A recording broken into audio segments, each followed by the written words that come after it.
Hello, today we are in the heart of Seoul and we are going to make a starter. For this we are going to use Otto's vermouth, a fruity, floral and fresh vermouth. We're also going to use some Masia, traditional Greek liqueur, and some Campari for a bit of bitterness. Let me show you. So we are using 40 milliliters of Otto's vermouth. And then we are going on 15 milliliters of Skinos, the Masia. And after that, we are going to go on 10 milliliters of Campari.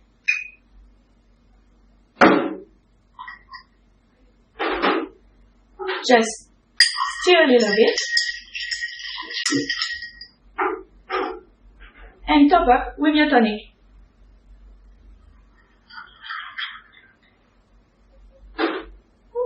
Perfect summer drink.